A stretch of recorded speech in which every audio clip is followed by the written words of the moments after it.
Middle ఈస్ట్లో మళ్ళీ యుద్ధ మేఘాలు కమ్ముకున్నాయి. ఇప్పటిదాకా ఒకరిపై ఒకరు చేసుకున్న దాడులు ఒకెత్తైతే ఇకపై జరగబోయేది మరో ఎత్తు. తాజాగా అమెరికాకు ఇరాన్ గట్టి వార్నింగ్ ఇచ్చింది. మరో 2-3 రోజుల్లో అమెరికా గనక తన దాడులను ఆపకపోతే పూర్తి స్థాయిలో యుద్ధానికి దిగుతామని హెచ్చరించింది. ఇప్పటి వరకు కేవలం పరిమిత దాడులు మాత్రమే చేశామని, కానీ ఇకపై ఏ పొలిటికల్ బార్డర్ కూడా సేఫ్గా ఉండదని తేల్చి చెప్పేసింది. అసలు మిడిల్ ఈస్ట్లో మళ్ళీ ఏం జరుగుతుంది? అమెరికా మళ్ళీ ఇరాన్పై ఎందుకు దాడులు చేస్తుంది? ఇరాన్ తదుపరి వ్యూహం ఏంటి? స్పెషల్ స్టోరీలో క్లియర్ కట్గా తెలుసుకుందాం. పశ్చిమాసియాలో ఉద్రిక్తతలు మళ్ళీ పీక్ స్టేజ్కి చేరడానికి ప్రధాన కారణం అమెరికా సైన్యం తీసుకున్న ఒక సంచలన నిర్ణయం. ప్రపంచ చమురు రవాణాకు అత్యంత కీలకమైన హర్మూజ్ జలసంధి సమీపంలో అమెరికా నావికాదళం మళ్లీ సముద్ర దిగ్బంధనం విధించింది. ఇరాన్ ఆర్థిక మూలాలను దెబ్బతీయడమే లక్ష్యంగా అమెరికా ఈ వ్యూహాన్ని అమలు చేస్తుంది. ఇంతటితో ఆగకుండా 7 రోజుల పాటు ఇరాన్పై అమెరికా బాంబుల వర్షం కురిపించింది. ఇరాన్లోని వ్యూహాత్మక వంతెనలు, కమ్యూనికేషన్ టవర్లు, కీలకమైన మిలిటరీ బేస్లను టార్గెట్ చేస్తూ వైమానిక దాడులు తీవ్రతరం చేసింది. ఇరాన్ సప్లై లైన్స్ని కట్ చేయడమే అమెరికా ప్లాన్. అందుకే ఈ వరుస దాడులు ఇరాన్కు తీవ్ర ఆగ్రహాన్ని తెప్పించాయి. అమెరికా దాడులకు ఇరాన్ ఏమాత్రం వెనక్కి తగ్గలేదు. దెబ్బకు దెబ్బ అన్నట్లుగా తక్షణమే రంగంలోకి దిగింది. అమెరికా సైన్యానికి ప్రత్యక్షంగా పరోక్షంగా సహకరిస్తున్న మిడిల్ ఈస్ట్లోని అమెరికా మిత్ర దేశాలపై ఇరాన్ విరుచుకుపడింది.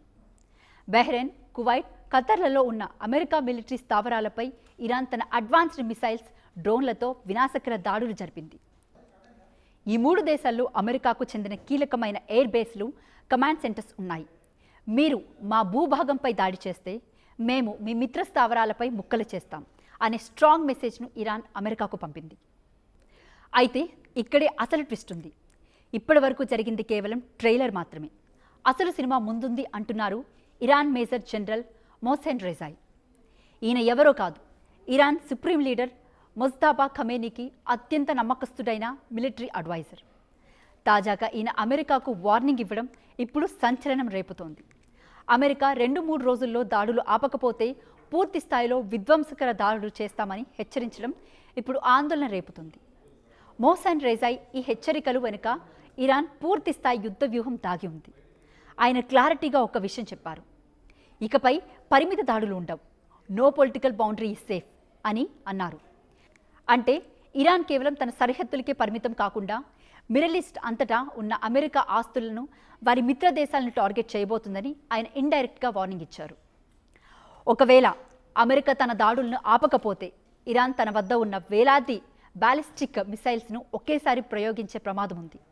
అంతేకాదు, ఇరాన్కు సపోర్ట్ చేసే హిజ్బుల్లా, హౌతీ రెబల్స్ వంటి ప్రాక్సీ గ్రూపులు కూడా ఒకేసారి రంగంలోకి దిగితే పరిస్థితి అదుపు తప్పుతుంది. హర్మూజ్ జలసంధిని పూర్తిగా మూసివేస్తే ప్రపంచవ్యాప్తంగా క్రూడ్ ఆయిల్ క్రైసిస్ మళ్ళీ తలెత్తుతుంది. మొత్తానికి అమెరికా, ఇరాన్ ఈ 2 దేశాల మధ్య నడుస్తున్న ఈ ఘర్షణ కేవలం మిడిల్ ఈస్ట్కే పరిమితం కాని పరిస్థితులు ఏర్పడుతున్నాయి. ఇది గనక పూర్తి యుద్ధంగా మారితే గ్లోబల్ ఎకానమీ కుప్పకూలే ప్రమాదం ఉంది. భారత్ లాంటి దేశాలపై కూడా దీని ప్రభావం చాలా తీవ్రంగా ఉంటుంది. అమెరికా వెనక్కి తగ్గుతుందా, లేక ఇరాన్ హెచ్చరించినట్లే అమెరికాపై మహా విధ్వంసానికి పాల్పడుతుందా అనేది రాబోయే 72 గంటల్లో తేలిపోనుంది. మరి మీ అభిప్రాయాన్ని కింద కామెంట్ చేయండి. ఇలాంటి మరిన్ని ఇంట్రెస్టింగ్ అప్డేట్స్ కోసం మన ఆర్ స్ట్రీమ్ ఛానల్ని ఇప్పుడే సబ్స్క్రైబ్ చేసుకోండి.